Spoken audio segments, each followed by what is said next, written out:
Hi, I'm Sue Elliott. And I'm Ed Holen. Welcome to this 2017 edition of the Olympia Insider.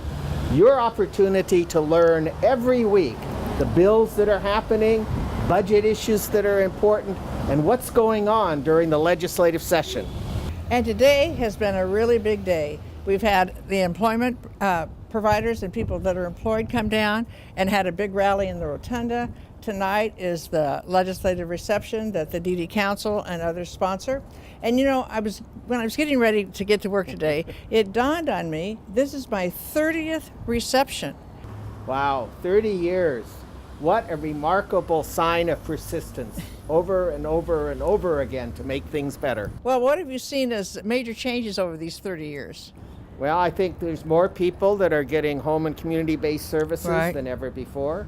People receiving employment supports, which we've celebrated today, certainly. People living more independently and living really meaningful lives in their local communities. Mm-hmm.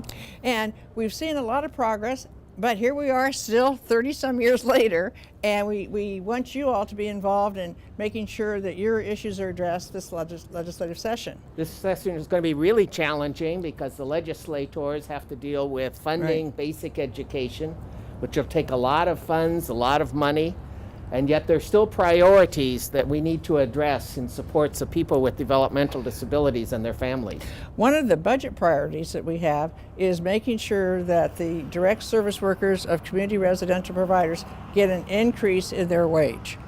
It's just tragic, the fact that community residential providers are seeing about a 50% turnover in the staffing in people's homes, and people need to know that they have a continuity of care and get to know the person that's taking care of them.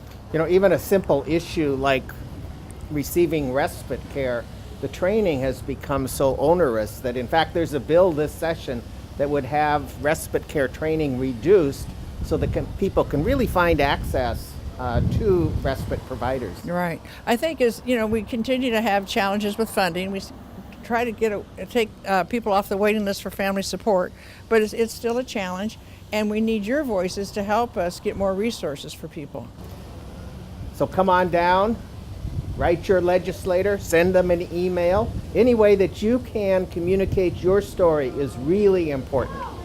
And here are what advocates said today. Worth It's the slogan of the Community Employment Alliance, and it's worth it. Every time we spend a minute or an hour helping a person with a disability find a job, it's worth it.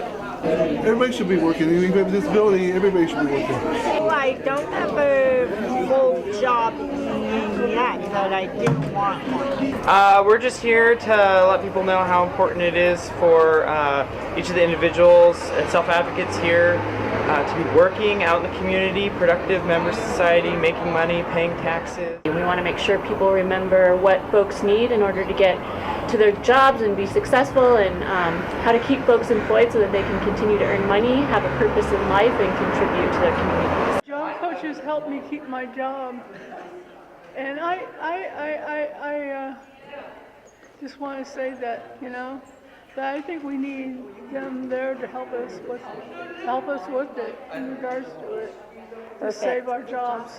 I'm here to talk about employment and how important that it is for all people with disabilities to be employed and feel empowered and valued in where they work. Your voice is important. And remember, Change is